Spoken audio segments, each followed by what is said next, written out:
우리는 지난 시간까지 하나님의 어린 양께서 떼신 6번째 인 재앙까지 살펴보았습니다.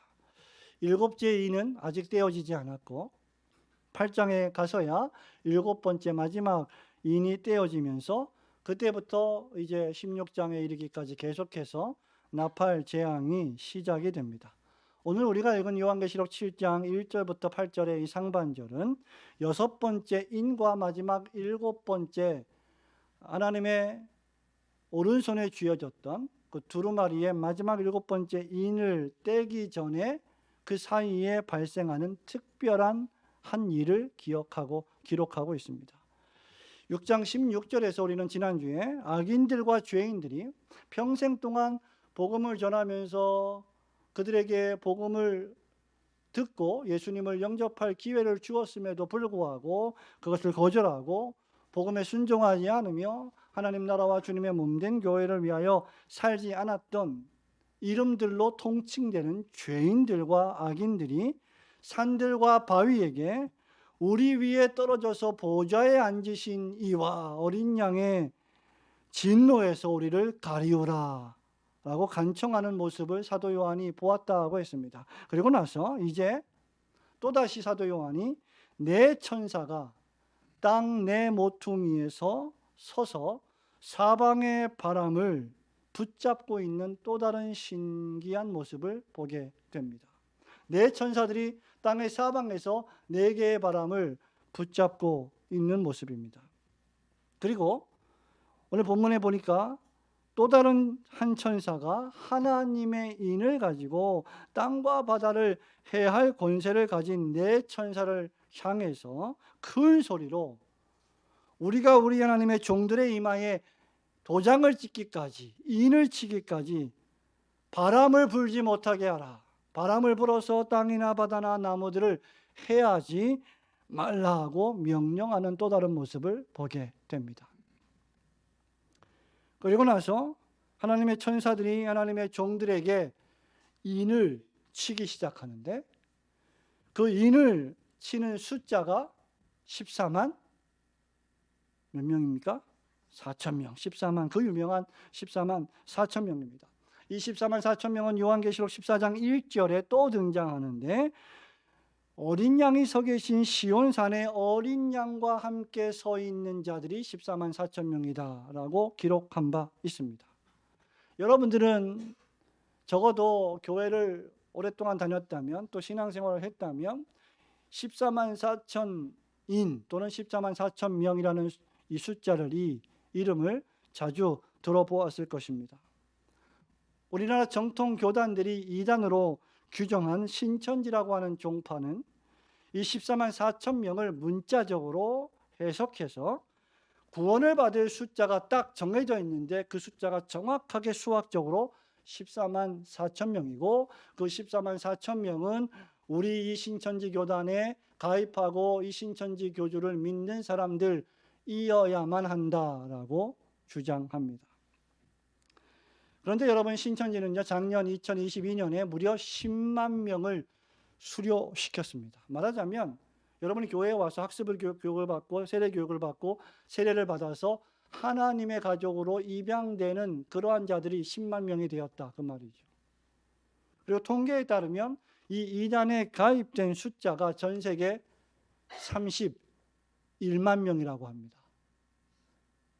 여러분, 이상하지 않습니까? 14만 4천 명만 구원을 받는데 이미 30만 명이 넘어버렸습니다. 그들 스스로 그들의 교리와 해석이 그릇되었음을 자인하고 있는 것입니다. 그릇된 종말론의 주창자들이 늘 주장하는 것 가운데 하나가 구원받을 사람들이 숫자가 정해져 있는데 그 숫자가 넘어가면 또다시 계시를 주셨는데 그 숫자가 더 커졌다, 이렇게 또 바꾸기도 합니다. 그러므로 여러분, 오늘 우리가 살펴볼 하나님의 말씀은 종말을 살아가는 신자들의 신앙생활의 자세뿐만 아니라 그릇된 이단이 얼마나 성경을 자의적으로 또 왜곡되게 해석하는지 깨달을 수 있는 귀한 말씀이기도 합니다. 첫 번째로 이 14만 4천 명은 어떤 사람들이냐? 극심한 고난의 바람 속에서도 끝까지 견디어 살아남는 하나님의 종들로서의 교회입니다. 여러분 1절과 2절과 3절 말씀을 우리 함께 한 번 더 읽어봅니다. 이 일 후에 시작. 이 일 후에 내가 내 천사가 땅 내 모퉁이에 선 것을 보니 땅의 사방에 바람을 붙잡아 바람으로 하여금 땅에나 바다에나 각종 나무에 불지 못하게 하더라. 또 봄에 다른 천사가 살아계신 하나님의 인을 가지고 해 돋는 데로부터 올라와서 땅과 바다를 해롭게 할 권세를 받은 내 천사를 향하여 큰 소리로 외쳐 이르되 우리가 우리 하나님의 종들의 이마에 인치기까지 땅이나 바다나 나무들을 해하지 말라 하더라. 여러분 이 말씀을 잘 보시기 바랍니다. 네 천사가 땅 네 모퉁이에서 바람을 붙잡고 있다. 여러분 중에 바람을 붙잡아 둘 수 있는 사람들이 있습니까? 아무도 없습니다. 바람이 어디서부터 불어서 어디로 가는지도 모른다고 우리 주님이 친히 말씀하셨죠. 바람을 붙잡을 수 있는 사람은 존재하지 않습니다.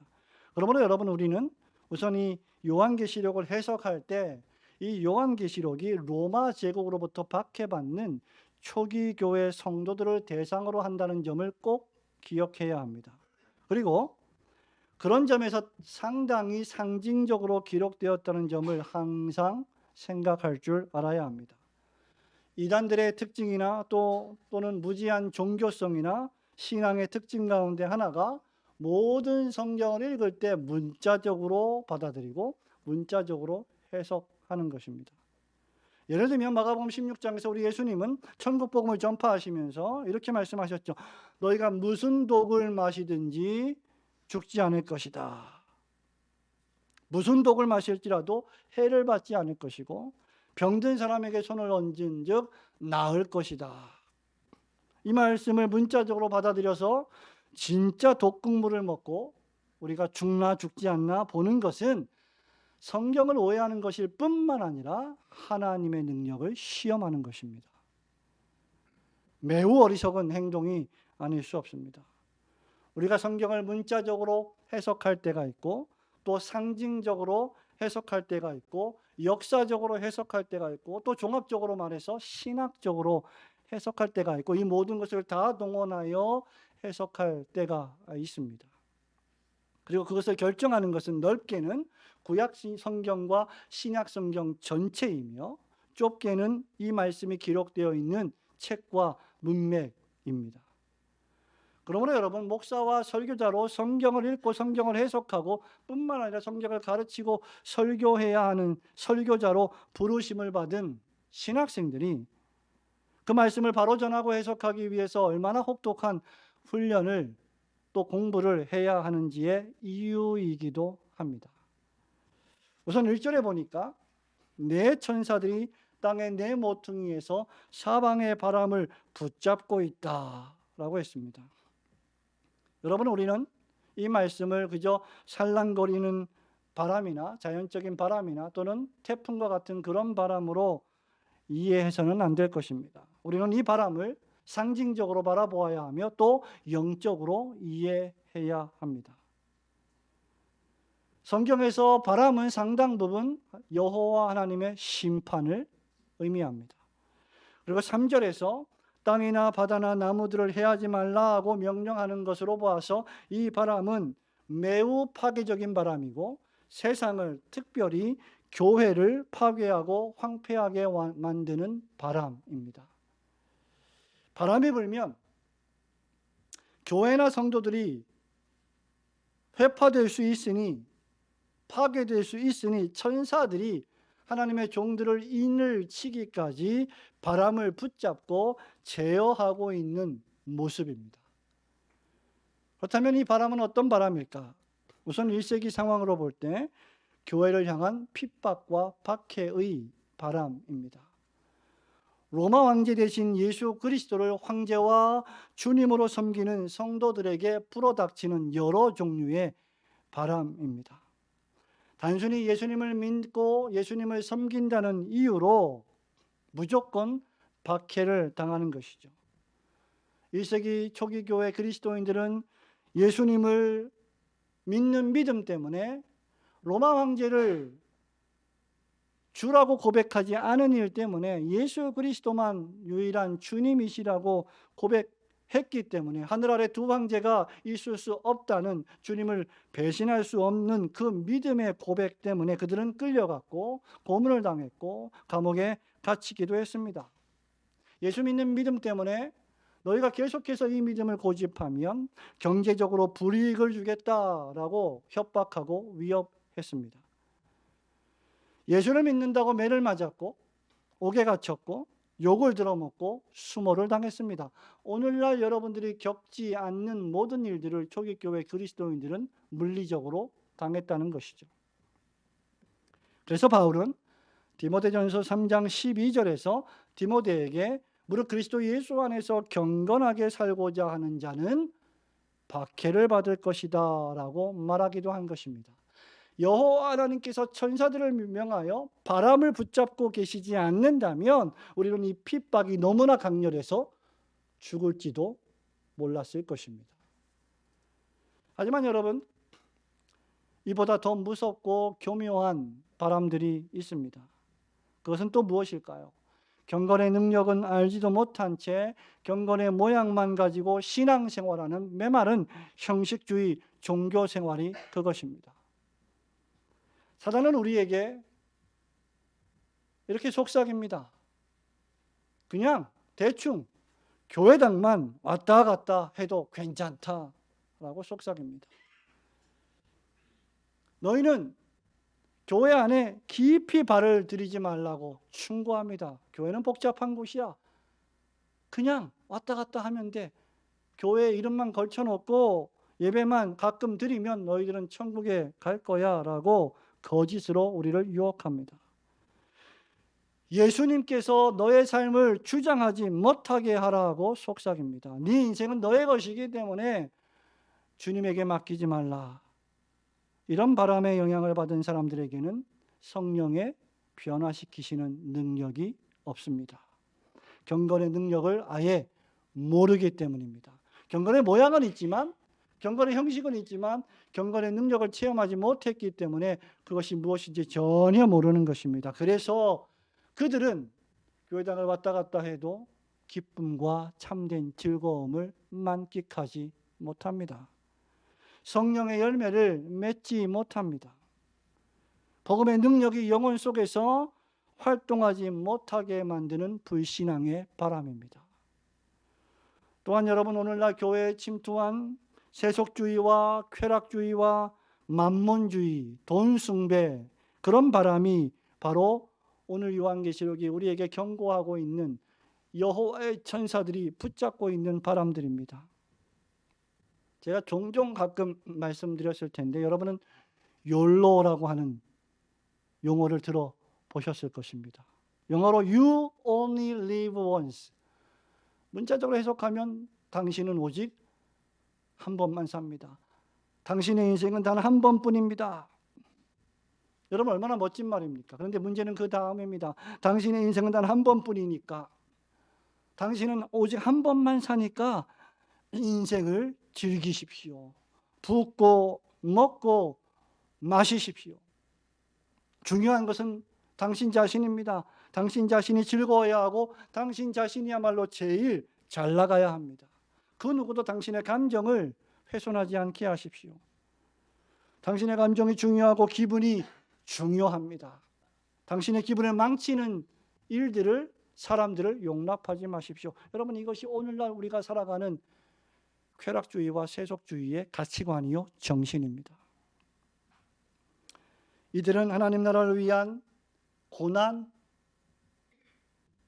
희생, 주의 복음을 위한 헌신이라는 용어들을 도무지 알지 못합니다. 아니, 오히려 구태의연하고 올드 패션한 것으로 간주합니다. 아주 바보스러운 생각과 행동이라고 치부합니다. 그렇게 이들의 인생은, 그 목적 자체가 자신들의 인생을 쾌락적으로 즐길 수 있게 해주는 돈을 가장 많이 버는 것, 자신의 육체를 감각적으로 즐겁게 해주는 것을 목적하는 삶으로 전락해버립니다. 사는 날 동안 비싼 음식을 맛나게 먹고 잘 마시고 고가의 옷을 잘 입고 다니며 큰 집에 살고 비싼 차를 타고 다니고 다른 사람들의 선망의 대상이 되는 것을 인생의 목적으로 삼고 살아가는 자들입니다. 그것이 그들의 존재 목적이요 유일한 가치관입니다. 여러분, 저는 우리나라가 왜 이렇게 도덕적으로 정신적으로 황폐화되었는지 참 이해하기가 어려운 일들이 많습니다. 온통 유튜브에는 먹고 마시고 놀고 즐기는 것들로 가득합니다. 무슨 그런 술 먹는 방송들이 그렇게 많은지, 그런 방송들을 100만, 200만 명들이 보고 있고, 그렇게 술을 마시면서 취한 연예인들을 보면서 우리는 또 웃고 즐거워하고 있습니다. 그런 사람들은 또 그렇게 돈을 많이 벌면서 계속해서 악순환의 고리가 연결되어 갑니다. 여러분, 우리 주님은 누가복음 17장 26절부터 29절에서 노아의 때에 사람들이, 심판이 임하기 전에 사람들이 먹고 마시고 장가가고 시집가는 쾌락주의적 삶에 모든 것을 투자할 것이다 라고 경고한 바 있는데, 또한 주님의 재림의 때에도 동일할 것이다 라고 우리에게 경고하셨습니다. 성도 여러분, 먹고 마시고 시집가고 장가가는 것이 뭐 문제란 말입니까? 우리 그리스도인들도 먹고 마시고 시집가고 장가가고 하고 있지 않습니까? 그런데 이 말씀은 그것만이 인생의 전부라고 생각하는 것, 그것이 문제라는 것이죠. 그러니 여러분, 이런 사람들에게 주의 복음을 위하여, 하나님의 나라를 위하여 헌신하십시오, 섬기십시오, 고난을 당하십시오 라고 말하는 것은 아예 어울리지 않고 씨알도 먹히지 않는 말들이 됩니다. 또한 전 세계를 강타하는 또 다른 마지막 바람이 있는데, 그것이 바로 종교다원주의라는 바람입니다. 예수님만 믿어서 구원을 받는 것이 아니라 오늘날 현대 철학가들이, 사상가들이, 종교인들이 존재하는 모든 종교의 신을 마음껏 자유롭게 믿어도 모두 다 구원을 받는다는 사상, 그것이 바로 종교다원주의입니다. 노골적으로 말하면 부처를 믿어도, 마호메트를 믿어도, 로마 교황이나 사제를 믿어도, 힌두교의 여러 다신들을 섬기고 경배해도 구원을 얻는다는 말입니다. 모든 세상의 종교는 구원이라고 하는 산의 정상을 향해 가는 다른 종류의 길들 뿐이다. 그러니 기독교만 고집하지 마세요. 교회만 다니지 마세요. 모든 종교에도 구원이 있습니다 라고 주장하는 사상입니다. 사랑이 넘치시는 하나님께서 다른 종교에도 구원의 길을 허락해 놓으셨다는 말입니다. 그러나 여러분, 사도행전 4장 12절에서 사도는 우리에게 구원 얻을 만한 이름을 예수의 이름 외에 주신 일이 없음이로라고 분명히 선언하고 있습니다. 그러므로 종교다원주의는 하나님께서 진노하시는 또 다른 우상 숭배입니다. 성도 여러분, 이런 바람들은 여러분 주변에 있고 여러분이 알게 모르게 여러분을 불어닥치고 있습니다. 쓰러뜨리려 하고 있습니다. 이러한 바람들은 전쟁만큼이나 우리로 하여금 하나님을 온전히 믿기 어렵게 방해하는 바람들입니다. 하나님이 허용하시기도 하고 붙잡아 두시기도 하는 이 바람의 배후에 사단 마귀가 있습니다. 그러므로 우리가 정신을 바짝 차리고 하나님의 말씀만을 사모하며 여호와 하나님 경외 신앙을 철저히 갖지 않으면 이런 바람에 속수무책으로 휩싸여 쓰러지거나 넘어질 것입니다. 교회에 이런 바람이 분다면 교회가 어지러워질 것이고, 여러분 개인에게 이런 바람이 분다면 평지에 풍파가 부는 것처럼 여러분의 신앙생활이 괴로워질 것입니다. 그런데 다시 하나님 말씀으로 돌아와서 1절과 3절에 보면 이 네 천사가 이 바람들을 붙들어 놓고 있다라고 기록하고 있습니다. 즉 교회와 예수 그리스도의 구원의 복음을 바로 전하고 성도들이 하나님을 잘 섬길 수 있도록 그 바람들을 천사들이 붙잡아 억제하고 있다는 것입니다. 교회와 여러분들을 위하여 말입니다. 바람이 아무리 강하다 할지라도 절대 주권의 하나님께서 천사들을 명하여 바람들을 붙잡고 계십니다. 사단 마귀의 세력이 아무리 강하다 할지라도 하나님의 손이 그들을 붙잡고 제어하십니다. 박해와 고난과 유혹의 바람이 아무리 크다고 강하다고 할지라도 교회와 성도를 죽일 수는 없습니다. 하나님께서 14만 4천 명의 일을 쳐서 그 바람으로부터 끝까지 견디게 하시기 때문입니다. 극심한 고난의 바람 속에서도 하나님께서 지켜주심으로 끝까지 인내하는 교회와 성도들이 되시기를 주님의 이름으로 축원합니다. 두 번째로 이 14만 4천 명은 하나님의 소유로 선택을 받아 하나님의 보호를 받는 교회와 하나님의 백성들을 상징하는 총수입니다. 4절과 5절 말씀을 우리 한 번 더 읽어보겠습니다. 내가 인침을 받은 자의 시작.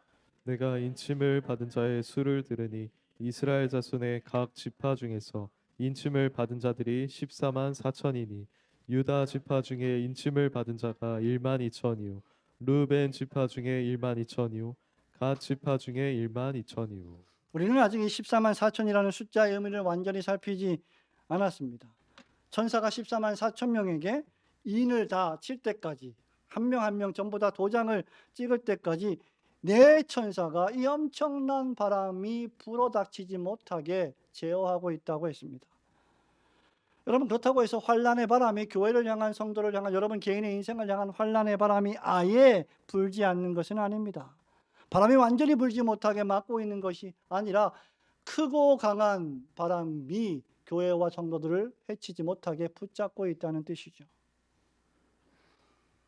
천사들이 바람을 붙잡고 있다는 것은 궁극적으로 하나님의 택한 교회와 성도들을 해치지 못하도록 붙잡고 있다는 것을 뜻합니다. 누구를 위해서 말입니까? 오늘 본문에 보면 천사가 인을 치는 14만 4천 명을 위해서입니다. 여기 인을 친다는 거 여러분 잘 아시죠? 옛날에는 가축이나 짐승들이 낙인을 찍어서 불로 아주 달궈진 그런 쇠로 낙인을 찍어서 이 짐승과 가축은 나의 소유다라고 하는 그런 주인의 소유 표식을 했습니다. 성경에서 인을 친다고 하는 것은 그 사람을 하나님의 소유 삼았다는 것을 표시하는 것을 뜻하죠. 에스겔 9장 4절에 따르면 예루살렘이 바벨론에 의해서 멸망당하기 전에 하나님께서 천사에게 명하여 자기 백성들에게 인을 치신 기록이 있습니다. 여호와께서 이르시되 너는 예루살렘 성읍 중에 순행하여 그 가운데에서 행하는 모든 가증한 일로 말미암아 탄식하며 우는 자의 이마에 표를 그리라. 죄악으로 관영한 이 세상 속에서 하나님을 예배하고 섬기지 않고 죄와 타락으로 사람들이 가증한 짓을 행하는 이 세상 속에서 슬퍼하고 탄식하며 경건하게 살려고 하는 하나님의 택한 백성들에게 도장을 찍으라 하는 말입니다. 바울은 이것을 성령의 인치심이라고 해설합니다. 에베소서 1장 13절입니다. 그 안에서 너희도 진리의 말씀 곧 너희의 구원의 복음을 듣고 그 안에서 또한 믿어 약속의 성령으로 인치심을 받았으니. 하나님께서 택하신 백성을 구원하심에 있어서 완전한 소유권을 인치시는 것입니다. 이렇게 성령의 인치심을 받은 성도들은 자기 자신이 하나님의 소유가 되었다, 하나님께 속했다, 크리스티아노스, 그리스도께 속했다는 것을 확신하게 됩니다. 확신의 강도는 비록 차이가 있을지라도 진정으로 회심한 성도들은 마음속에 자신이 하나님의 것이라고 하는 확신이 분명히 존재합니다. 여러분, 저는 옛날에 국내에서 신학교를 다닐 때나 또 영국에서 미국에서 유학을 할 때 초창기에 도장을 하나 만들어서 제가 산 모든 책에 언제 샀는지 어디서 샀는지 이름을 기록하고 날짜를 기록하고 사인을 하고 그 위에다가 도장을 꽉 찍습니다. 그래서 누가 가져가도 이걸 찢지 않는 한 내 소유라는 것을 분명히 알게 하기 위해서이죠. 요즘은 책이 너무 많아서 일일이 도장을 찍지 못합니다. 여러분, 도장이라고 하는 것은 바로 소유권을 표시하는 확실한 방식입니다. 환란의 바람이 아무리 강하게 분다 해도 하나님이 명하신 천사의 인침을 방해할 수는 없습니다. 이 인치시는 사역은 성령 하나님의 사역이십니다. 하나님께서 선택하시고 예수님께서 위하여 돌아가시고 성령님께서 인치신 사람은 반드시 하나님의 복음의 말씀을 귀 기울여 듣게 되고 마침내 죄를 회개하고 예수님을 믿게 됩니다. 하나님 아버지께서 선택하시고 주님께서 피 흘려 주셨는데 성령께서 인치시지 않는 사람은 단 한 명도 존재하지 않습니다. 우리는 누가 인치심을 받는 14만 4천 명 중에 속해 있는지 알지 못합니다. 인을 치는 것은 우리의 소관이 아닙니다. 인을 치는 것은 목사의 소관도 장로의 소관도 아닙니다. 그것은 하나님의 명령을 받은 천사들의 소관이요 성령의 주 사역이십니다. 교회가 할 일은 하나님이 택하신 백성들에게 복음을 전하여 구원의 복음을 설교하여 성령님께서 인치시게 하는 일에 수종드는 것뿐입니다. 그렇기에 교회가 할 일은 이 강단에서뿐만 아니라 개인적으로 또는 노방에서 하나님의 참된 구원의 복음을 성경적으로 설교하고 가르치고 증언하는 것입니다. 그것이 교회의 사명입니다. 사람들이 듣든지 듣지 않든지 교회 예배 시간에 앉아서 예배를 드리는 교인들이 듣든지 듣지 않든지 집중하든지 집중하지 못하든지 철저하게 복음을 전하는 것입니다. 모든 사람들에게, 친척들에게, 가족들에게, 이웃들에게 복음을 전해야 합니다. 여러분들 그런 하나님의 말씀을 듣고 예배를 드리며 은혜를 받은 여러분들은 또 나아가서 여러분의 일터에서, 가정에서 이웃에게 복음을 전해야 합니다. 하나님께서 택하신 자들은 반드시 믿을 것이고 성령님의 인치심을 경험할 것이고 변화를 받을 것이며 하나님의 기뻐하시는 삶을 살게 될 것입니다. 그 마음에 성령의 인치심이 있는 자들은 변화를 받지 않을 수 없습니다. 열매를 맺지 못할 수 없습니다. 그러므로 참된 복음의 말씀을 끊임없이 듣고 있는데도 세상의 바람에 휩싸여 전혀 심령의 변화가 없고 삶의 열매가 없다면 심각한 상태에 놓여 있는 것입니다. 그러나 인치심을 받았다면 여러분의 삶에, 여러분의 영혼에 반드시 변화가 있고 열매가 맺혀지게 될 것입니다. 여러분의 마음속에서 깊이 구원을 확신하며 하나님의 영광을 위하여 여러분의 삶을 살아가게 될 것입니다. 본문 4절은 이런 인침을 받은 사람들의 숫자가 이스라엘 자손의 각 지파 중에 14만 4천 명이라고 했습니다. 그리고 5절, 6절, 7절, 8절은 각 지파에서 12,000명씩 총 14만 4천 명이 인을 받았다라고 기록을 합니다. 그래서 어떤 사람들은 이 14만 4천 명이 구약의 육신적 이스라엘 백성 중에서 14만 4천 명만 구원을 받았다라고 주장하기도 합니다. 하지만 여러분 12지파의 출생 순서를 여러분이 잘 아신다면 그 출생 순서를 이야기하려면 오늘 본문의 말씀처럼 루벤 지파가 제일 먼저 나와야 하는데 본문은 유다 지파가 먼저 나옵니다.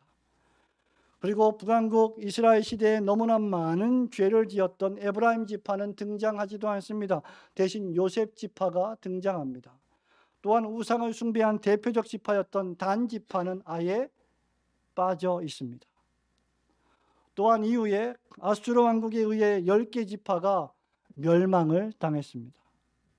신약으로 넘어오기 전에 남아있는 이스라엘의 육신적 지파는 불과 유다 지파와 베냐민 지파와 레위 지파뿐이었습니다. 그러므로 육신적 이스라엘에서 구원받을 무리의 숫자가 14만 4천 명이라고 하는 것은 바람직한 해석이 아닙니다.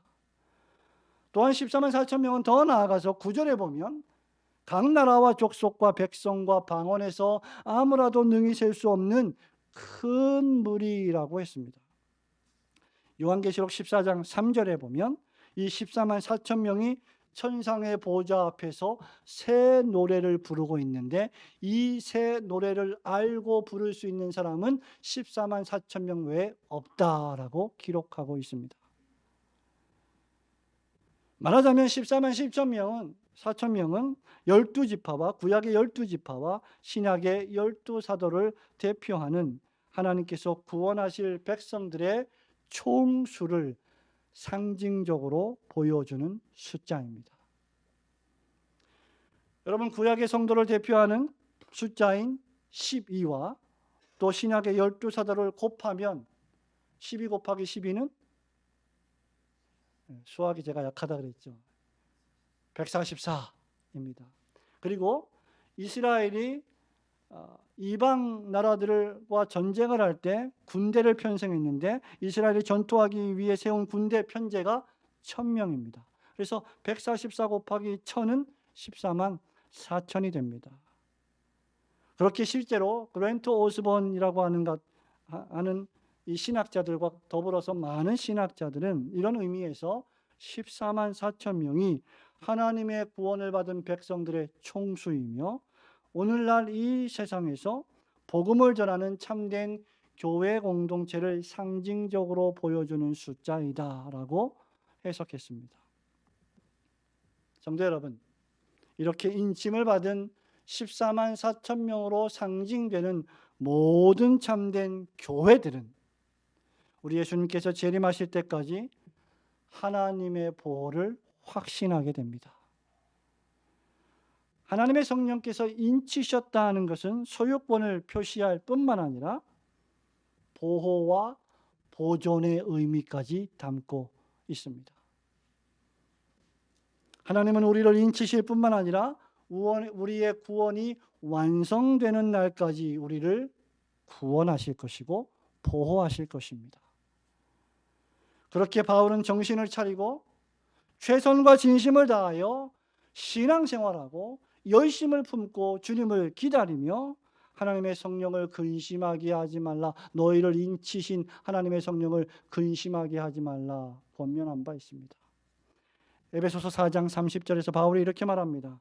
하나님의 성령을 근심하게 하지 말라, 그 안에서 너희가 구원의 날까지 인치심을 받았느니라. 성도 여러분, 저는 제가 도장을 찍어둔 책들이 지금 정확히 어떤 책이 어디에 있는지 대충 알지만 정확히 알지는 못합니다. 그리고 그 책들 중에 몇 권은 또 잃어버렸을 수도 있습니다. 그리고 그 책들이 의인화해서 말하자면 왜 나의 주인이신 분이 나를 찾아오시지 않고 나를 사랑해 주시지 않는지라고 생각할 수도 있을 것입니다. 그러나 하나님이 인치신 하나님의 백성들은 결코 잃어버림을 당하지 않습니다. 하나님께서 우리를 어떻게 지키십니까? 요한은 이런 의미에서 요한일서 5장 18절에서 이렇게 하나님 말씀을 기록했습니다. 하나님께로부터 난 자는 다 범죄하지 아니하는 줄을 우리가 아노라. 하나님께로부터 나신 자가 그를 지키심에 악한 자가 그를 만지지도 못하느니라. 또 아는 것은 우리는 하나님께 속하고 온 세상은 악한 자 안에 처한 것이며, 하나님께서 자기 소유라고 인치신 자들을 하나님은 눈동자와 같이 지키십니다. 다윗은 시편 17편 8절에서 하나님이 자신을 눈동자같이 지키셨고 그래서 자기가 주의 날개 그늘 아래에 감추시고 보호함을 받았다라고 고백한 바 있습니다. 여러분의 평생을 여러분이 잘나서 여러분이 똑똑하고 여러분이 경험이 많아서 여러분이 지혜로워서 별 큰 사고 없이 살아왔다고 생각할지 모르겠지만 하나님께서 여러분을 여러 바람과 위험에서 눈동자와 같이 지키시고 보호하셨기 때문입니다. 하나님을 믿고 경외하는 신자가 성공과 번영만 누리지는 못하겠지만 환난과 핍박을 당한다 할지라도 하나님께서 철저히 지켜주시고 보호해 주실 것은 확실하다는 말입니다. 여러분들이 하나님의 성령께서 인치시고 주님이 재림하실 때까지 지키시고 보호해 주실 14만 4천 명에 속했음을 감사하시고 하나님께 항상 감사하며 예배하는 신자의 사명을 다하시기를 주님의 이름으로 축원합니다. 성도 여러분, 말씀을 맺습니다. 우리는 종말의 때에 큰 바람이 불 것을 알고 있습니다. 아니, 그 바람은 지금 불고 있는지도 모릅니다. 그리고 이 바람이 무섭게, 세차게 또는 교묘하게 교회를 흔들어대고 여러분들로 하여금 예수님을 온전히 믿지 못하도록, 섬기지 못하도록 여러분의 삶을 흔들어댈 것을 우리는 오늘 아침에 들었습니다. 하지만 성령의 인치심을 받은 하나님의 백성들에게는 이 바람이 세차게 분다 할지라도 견디게 해주시고 믿음으로 인내하게 해주시고 보호해 주실 것이다 라는 것도 배웠습니다. 여러분이 인침을 받은 상징적인 14만 4천 명의 숫자에 포함되어 있다면 여러분은 어떤 바람이 불어도 반드시 구원을 얻고 승리하게 될 것입니다. 그렇다면 여러분들 스스로 자문하시기 바랍니다. 여러분들은 성령님이 인치신 표적을 갖고 계십니까? 성령께서 여러분을 인치신 것을 여러분은 확신하십니까? 바울이 갈라디아서 6장 17절에서 율법을 지킴으로 구원을 받아야 된다라고 주장하는 율법주의자들 향해 이후로는 나를 괴롭게 하지 마라. 내 몸에 예수의 흔적을 지녔노라 라고 고백했습니다. 여러분들은 정말 예수의 흔적을 가지고 계십니까? 구세주 예수 그리스도를 믿는 믿음으로 그것을 확신하는 흔적이 여러분의 심령에 넘쳐 흐르고 있습니까? 그 결과 어떤 고난과 핍박과 사건과 사고와 재앙의 바람이 분다고 할지라도 그것을 두려워하지 않고 견디고 인내하고 있습니까? 어느 날 갑자기 여러분이 암에 걸린다면,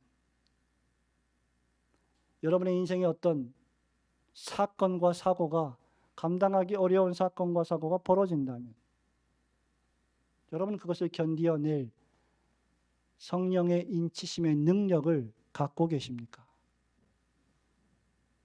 세속주의와 쾌락주의와 만몬주의 우상에 빠지지 않는 분별이 여러분에겐 있습니까?